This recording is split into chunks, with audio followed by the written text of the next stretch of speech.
Hello students, welcome to John academy. This is Shahul John.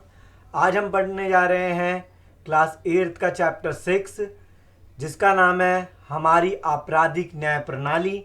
ये civics का 6th chapter है 8th class का। इससे पहले पढ़ाने से पहले मैं आपको बताना चाहता हूँ, अगर आप किसी भी कोर्स के पीडीएफ नोट्स और वीडियो लेक्चर्स चाहते हैं तो प्ले स्टोर से जॉन अकेडमी की ऐप को डाउनलोड करना ना भूलें, जहाँ पर आपको बहुत तरीके के कोर्सेज दिख जाएंगे, वो भी बहुत ही लोएस्ट प्राइस में, जैसा कि आप स्क्रीन पर देख सकते हैं। अगर आपको कोई सा भी कोर्स देखना है तो यहाँ पर आप सर्च फॉर अ कोर्स जहाँ लिखा है वहाँ पर टाइप कर सकते हैं किसी के लिए भी। अगर आप चाहते हैं एनसीईआरटी का कोई कोर्स तो यहाँ एनसीईआरटी लिख के देख सकते हैं, क्लास का नाम मेंशन कर सकते हैं, या एनआईओएस का देखना है तो एनआईओएस लिख सकते हैं। यानी कि कुल मिला के सभी कोर्सेज आपको एक ही ऐप में मिल जाते हैं। स्टार्ट करते हैं अपना 6th चैप्टर, जिसका नाम है हमारी आपराधिक न्याय प्रणाली। इनमें हम मेन बातों को जानेंगे। जो स्टोरी का निष्कर्ष जो है वो ही हम जानेंगे। अपराध की जांच करने में पुलिस की क्या भूमिका होती है? क्या भूमिका होती है पुलिस की? पुलिस का एक महत्वपूर्ण काम होता है किसी अपराध के बारे में मिली शिकायत की जांच करना। क्या होता है? किसी अपराध के बारे में जो भी शिकायत मिली है उसकी जांच करना पुलिस का काम है। जांच के लिए गवाहों के बयान दर्ज किए जाते हैं और सबूत इकट्ठा किए जाते हैं। क्या करे जाते हैं? गवाहों के, जो गवाह दे रहा है उसके बयान को दर्ज कर लिया जाता है। पुलिस द्वारा सबूत इकट्ठे किए जाते हैं। इस जांच के आधार पर पुलिस अपनी राय बनाती है। फिर इसके आधार पर पुलिस अपनी राय बनाती है।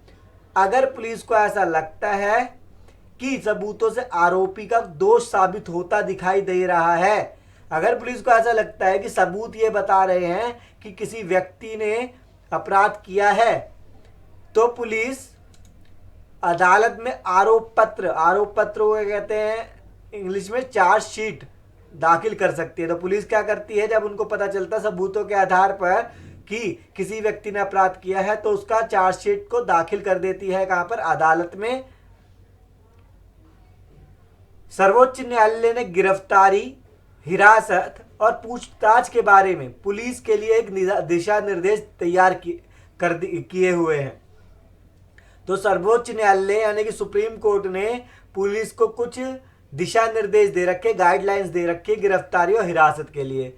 इन दिशा निर्देशों के अनुसार पुलिस को जांच के दौरान, जब पुलिस जांच कर रही है, किसी को सताने, पीटने या गोली मारने का अधिकार नहीं है। तो ये पुलिस नहीं कर सकती है। किसी को मार पीट नहीं सकती है, सता नहीं सकती है किसी को जब वो गिरफ्तार करे पुलिस। किसी छोटे से छोटे अपराध के लिए भी पुलिस किसी को सजा नहीं दे सकती। पुलिस को कोई हक नहीं है किसी व्यक्ति को सजा देने का। संविधान के अनुच्छेद 22 और फौजदारी कानून में प्रत्येक गिरफ्तार व्यक्ति को निम्नलिखित मौलिक अधिकार दिए गए हैं। संविधान के अनुच्छेद 22 में और फौजदारी कानून में प्रत्येक गिरफ्तार व्यक्ति को मौलिक अधिकार दे रखे हैं। कौन से? कि अगर किसी को गिरफ्तार कर लिया जाता है तो तब क्या होगा? गिरफ्तारी के समय उसे यह जानने का अधिकार है कि गिरफ्तारी किस कारण से की जा रही है। उसको, जिस व्यक्ति को पकड़ा गया है, वो ये पूछ सकता है कि मुझे गिरफ्तार क्यों किया गया है। और गिरफ्तारी के 24 घंटे के भीतर मजिस्ट्रेट के सामने पेश होने का अधिकार भी होता है कि मजिस्ट्रेट के सामने पेश करे। गिरफ्तारी के दौरान या हिरासत में किसी भी तरह के दुर्व्यवहार से या यात्रा से बचने का अधिकार है। गिरफ्तारी जब कर ली गई है या हिरासत में जब ले ली गई है तो किसी भी तरह के दुर्व्यवहार या यात्रा से बचने का अधिकार भी दिया गया है। पुलिस हिरासत में दिए गए इकबालिया बयान को आरोपी के खिलाफ सबूत के तौर पर इस्तेमाल नहीं किया जा सकता है। पुलिस हिरासत के अंदर जो भी इकबालिया बयान है, जो भी तुमने बयान दिया है आरोपी के खिलाफ सबूत के तौर पर तुम इस्तेमाल नहीं कर सकते, जो कि पुलिस हिरासत में दिया था। 15 साल से कम उम्र के बालक और किसी भी महिला को केवल सवाल पूछने के लिए थाने में नहीं बुलाया जा सकता। ठीक है, तो 15 साल से उम्र अगर आपकी कम है और अगर कोई महिला है तो उसको थाने में नहीं बुलाया जा सकता सवाल पूछने के लिए। तो ये है राइट्स और दिशा निर्देश पुलिस के। प्रथम सूचना रिपोर्ट प्राथमिकी या एफआईआर।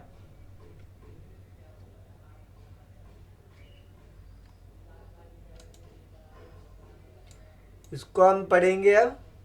एफआईआर किसे कहते हैं?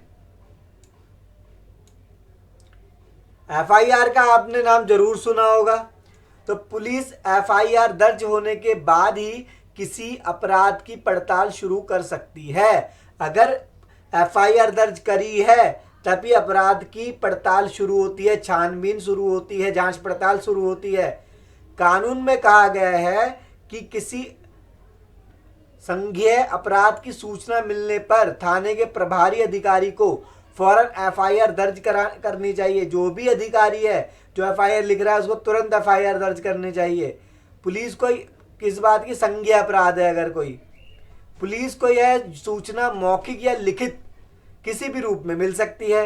वो फोन पे बताए या बोलकर बताए या लिखित तौर पर बताए तो उस तौर पर वो लिख सकते हैं। एफआईआर में आमतौर पर वारदात की तारीख, समय और स्थान का उल्लेख किया गया होता है। क्या लिखा होता है? वारदात की तारीख होती है एफआईआर के अंदर, समय होता है और स्थान का उल्लेख किया जाता है। उसमें वारदात के मूल तथ्यों और घटनाओं का विवरण भी लिखा जाता है। उसमें वारदात जो होती है उसके मूल तथ्यों का और घटनाओं का विवरण भी लिखा जाता है। अगर अपराधियों का पता हो तो उनके नाम तथा गवाहों का भी उल्लेख किया जाता है। अगर अपराधियों का पता चल गया तो उनके नाम भी लिख लिए जाते हैं, गवाह का भी उल्लेख कर लिया जाता है एफआईआर में। एफआईआर में शिकायत दर्ज कराने वाले का नाम और पता लिखा होता है। एफआईआर में क्या लिखा होता है? शिकायत दर्ज कराने वाले का नाम भी लिखा होता है, नाम और पता भी। एफआईआर के लिए पुलिस के पास एक खास फॉर्म होता है। पुलिस वाले के पास क्या होता है? एक खास फॉर्म होता है। इस पर शिकायत करने वाले के दस्तखत कराए जाते हैं। शिकायत करने वाले को पुलिस से एफआईआर की एक नकल मुफ्त पाने का कानूनी अधिकार होता है। जब भी कोई एफआईआर की जाती है तो आप पुलिस वाले से जो एफआईआर दर्ज कर रहा है उससे एक कॉपी भी ले सकते हैं।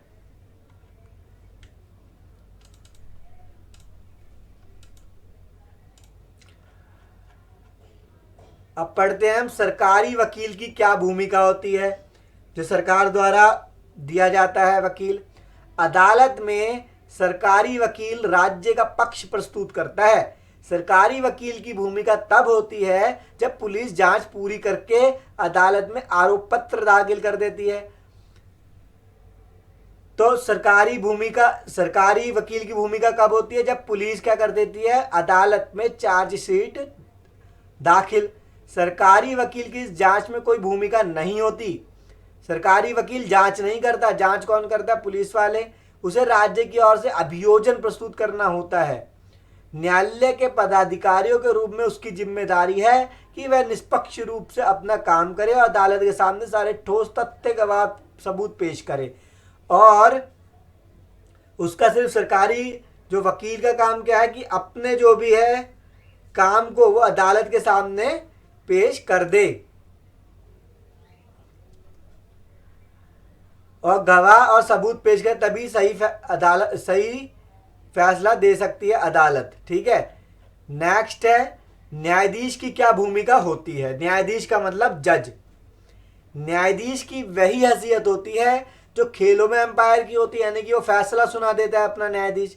वे निष्पक्ष भाव से और खुली अदालत में मुकदमे का संचालन करता है। न्यायाधीश सारे गवाहों के बयान सुनते हैं और अभियोजन पक्ष तथा बचाव पक्ष की तरफ से पेश किए गए सबूतों की जांच करते हैं। आपने देखा होगा कि उनके पास सबूत दिए जाते हैं वकील द्वारा, न्यायाधीश को वो उनकी जांच पड़ताल करता है, वो सुनता है उनकी बातों को, फिर अपना बयान फिर अपना जो फैसला है वो सुनाता है। अपने सामने मौजूद बयानों सबूतों के आधार पर कानून के अनुसार न्यायाधीश ही तय करते हैं कि आरोपी सचमुच दोषी है या नहीं। अगर आरोपी दोषी पाया जाता है तो न्यायाधीश उसे सजा सुनाते हैं। अगर जज को लगता है, यानी कि न्यायाधीश को लगता है कि किसी व्यक्ति ने अपराध किया है तो वो सबूत के आधार पर उसको दोषी ठहरा सकता है, या उस पर जुर्माना भी लगा सकते हैं, या एक साथ दोनों तरह की सजा दे सकते हैं। जुर्माना भी लगा सकते हैं या सजा भी सुना सकते हैं, या दोनों ही, सजा भी और जुर्माना भी। तो न्यायाधीश का काम क्या होता है? फैसला सुनाना सबूतों के आधार पर कि किसी व्यक्ति को दोषी ठहराना है या मतलब पनिशमेंट देनी है या नहीं, सजा दंड देना है या नहीं देना। ठीक है, तो इसमें सजा देना या ना देना आता है। फिर संविधान के अनुच्छेद 21 में जीवन के अधिकार का आश्वासन दिया गया है। जैसा हमने पहले भी पढ़ा था कि अनुच्छेद 21 बताता है जीवन के अधिकार को। इसका अर्थ यह है कि किसी भी व्यक्ति के जीवन में स्वतंत्रता को केवल एक तर्कसंगत और न्यायपूर्ण कानूनी प्रक्रिया के जरिए ही छीना जा सकता है। अगर कोई तर्कपूर्ण या न्यायपूर्ण कानूनी प्रक्रिया है तभी जीवन का अधिकार छीनेगा, नहीं तो नहीं छीन सकता। संविधान के अनुच्छेद 21 का पूरी तरह पालन किया जाएगा। तो आपको ये याद रखना है, अनुच्छेद 21 में जीवन का अधिकार दिया हुआ है।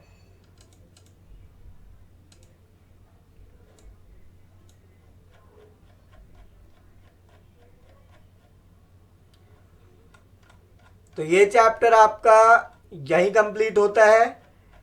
अगर आप किसी भी क्लास के या किसी भी कॉलेज के या कोई भी कॉम्पिटिटिव एग्ज़ाम के पीडीएफ नोट्स चाहते हैं तो प्ले स्टोर से जॉन एकेडमी के ऐप को डाउनलोड करना ना भूलें, जहाँ पर आपको बहुत तरीके के एग्ज़ाम के लिए और स्कूलिंग के लिए पीडीएफ नोट्स और वीडियो लेक्चर बहुत ही कम प्राइस में मिल जाते हैं।